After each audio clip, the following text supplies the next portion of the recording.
If you're not Catholic, 888-318-7884. We'll start with Jordan in Louisville, Kentucky, watching on YouTube Live. Hi, Jordan. Hey, how you doing? Doing great. Yep. Go ahead, Jordan. Thank you so much for taking my call. I really appreciate it. You can hear me all right? Perfect. All right, great. Thank you. I had a question regarding Matthew 16 and the text that's often talked about. Yes. Regarding Peter confessing Jesus as the Christ. Yes. Specifically, verse 19. Yes. Where it says, I will give you the keys of the kingdom of heaven, and whatever you bind on earth shall be bound in heaven, and whatever you loose on earth shall be loosed in heaven. Yes. So I don't see anything. I'm going to form this as a question because that's what I'm supposed to do. I apologize. Okay. How does that text demonstrate that the chair of Peter resides solely in Rome, so as that the only person who actually has that authority to bind on earth, loose on earth, bind in heaven, loose in heaven, only resides in Rome? Right. Okay, how that's does a good that question, Jordan. demonstrate that? Sure. Well, Jordan, that verse does not demonstrate that. And in fact, the Catholic Church does not teach that. The Church does not teach that the power of binding and loosing, lies solely with the Bishop of Rome. But as you know, now, you know what? Let me back up here to give us a context, because Jordan, I think a lot of times people don't take the context of biblical texts, and that's why people miss the boat on them.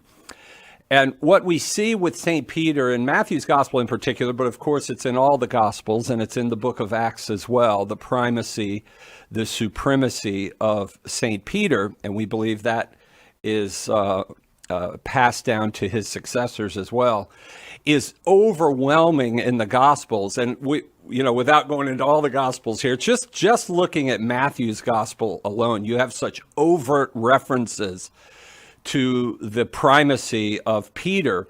For example, as you know, in Matthew chapter 10, we have the list of the apostles, one of the 4 times the apostles are listed. And as you know, always Peter is first, Judas is last, except for Acts 1, because Judas had committed suicide. But in Matthew's gospel, in Matthew 10:2, St. Matthew comes right out and calls Peter the first apostle, right? And of course, the Greek word there is protos, which does not mean they're first chronologically. And of course, we know he wasn't first chronologically. Andrew was called before Peter in John chapter 1, verses 41 and 42. Jesus called Andrew. Andrew followed him, went home, got Peter, brought Peter to Jesus. But protos, very importantly here, means chief. That's what the word means, and you'll find it all over the place when St. Paul refers to himself as the chiefest of sinners, or first among sinners. It's protos. When Christ is called firstborn of the dead in Colossians chapter 1, verse 15 and 16, it's prototokos. Bring the best robe for my son in Luke 15, the parable of the prodigal son. It's protos. So protos means literally chief. So we have here in Matthew 10:2, Peter is the first apostle. And then you go to chapter 14, as you know, after the miracle of the loaves, Jesus sends the apostles out on the sea. He goes up on the mountain to pray, and they're sure they're going to die, and they're ready to go. And of course, Jesus comes walking on the water. And notice in Matthew's gospel, it's Peter who calls out, "If it be thou, bid me come to thee on the water." And Jesus bids him come, and he steps out and does what no man had ever done before, walks on water. Of course, Jesus is the first. Peter is the only other person in history ever to walk on water. And of course, he supernaturally is walking, and then he gets his eyes off Jesus. He starts to fall, but what does Peter do? He picks him back up on top of the waves, says, "You are not going down." Right? And they walk back miraculously to the boat. So here we have this powerful indicator that Peter is given a unique authority that no other man has ever possessed in the history of the world. And when he starts to fall, Jesus does not let him fall. And as Catholics, we understand why, because the authority of Peter is not based on Peter's power. It's based on the promise and power of Jesus Christ. It's not based on his good works. It's not based on his personal holiness. It's based on the promise and power of Jesus Christ. And then you lead up here, and we're skipping over some things here for time's sake, but then you get the Matthew 16 keys. And if you go to the next chapter in Matthew 17, you have the fishing expedition. I love that text there in Matthew 17, beginning at verse 22 or 21 down to 27, where the IRS comes calling. And they come right to Peter, of course, because he's the leader. They know, the IRS knows how to get their money. They go right to Peter, who's in charge. And everybody knew Peter was in charge of Jesus' affairs. And they say, doth not your master pay the taxes? Peter says, hey, good question. He goes to the master. Do we pay the taxes? And of course, Jesus says yes. But what's cool here is that Jesus doesn't just reach in his pocket and give Peter some money. He says, go to the sea, cast in a hook, catch a fish, and you'll find in its mouth enough money to pay for me and for you. Again, this is the context of Matthew's gospel. And remember, Matthew's writing to a Jewish Christian community where the biggest issue in that community was the authority of Peter, because it was Peter who declared the Gentiles could come into the church, and the Jews did not like it in Acts chapter 10, chapter 11, right? It's Peter who rocked the world by inviting the Gentiles into the church, and people were questioning. And also among the Jews, oh my goodness, you talk about prejudice. They had some serious prejudice in the first century.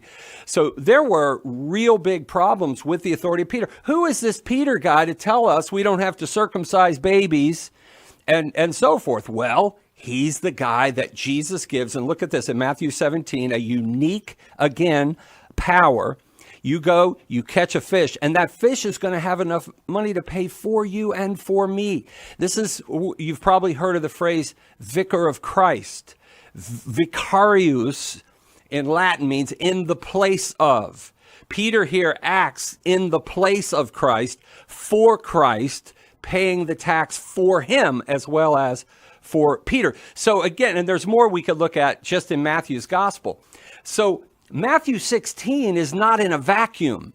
It's in the context of the Gospels that are so clear that Peter has a unique authority. But here the context, if you go back to verse 13, is who do men say that I am? Jesus asked the question, and the apostles say, well, some say, as you know, some say you're Elijah, you're Jeremiah, you're this prophet, you're that prophet. But who do you say that I am? It's Peter who responds, thou art the Christ, the Son of the living God, right? And by the way, Peter is not the first to proclaim Jesus is the Christ, the Son of the living God. John the Baptist did it in John chapter 1.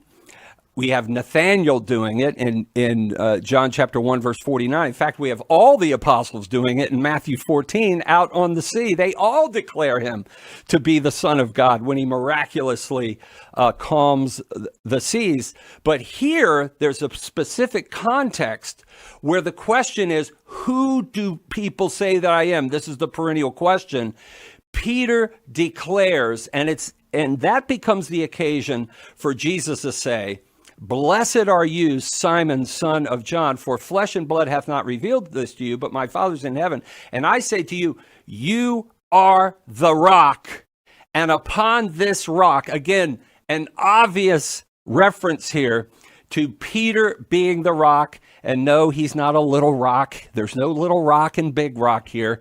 This is rock, and maybe we can talk about that later. But you are the rock, and upon this rock I will build my church, and the gates of hell shall not prevail.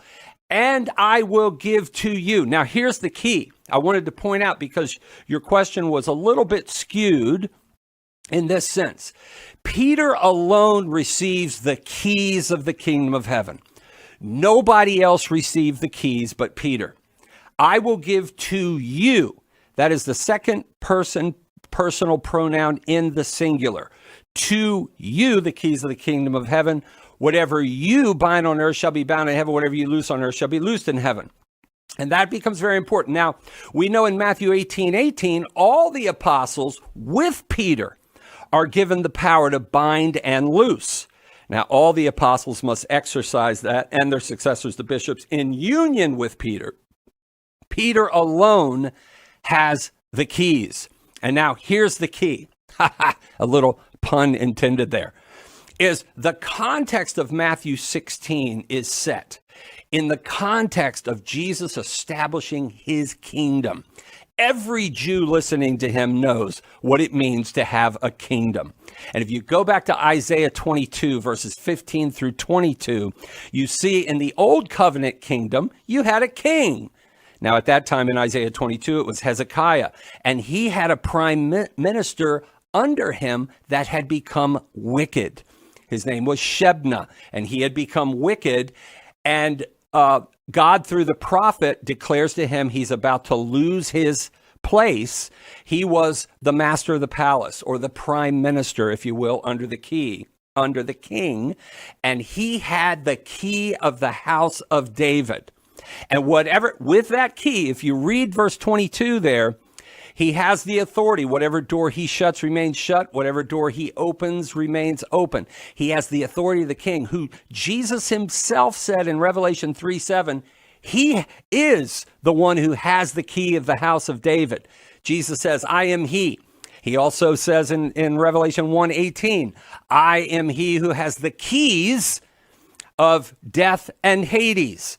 The question is, who does he give those keys to? The key of the house of David, the keys of death and Hades, he gives right here. He promises to St. Peter, uniquely, nobody else.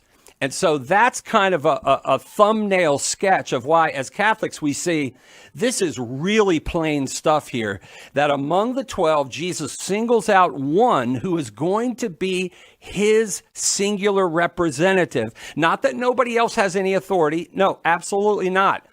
They all have authority in union with Peter, but Peter has this unique authority. He becomes the spokesman for the apostles, and this is what you see in the book of Acts, especially the first 15 chapters. Peter is so obviously at the helm. So at any rate, Jordan, does that give you a little sense of why we Catholics say what we say? It kind of missed my question a little bit. And what did I miss? And I'll go ahead and say that was maybe my fault, maybe if I didn't ask clearly enough, and I apologize for that. My question was geared toward asking as a Protestant, I could grant to you and actually agree with you on every single thing you just said. Okay. What keeps me from becoming a Catholic is the fact that everything you just said doesn't. How does that demonstrate that the chair of Peter resides solely in Rome?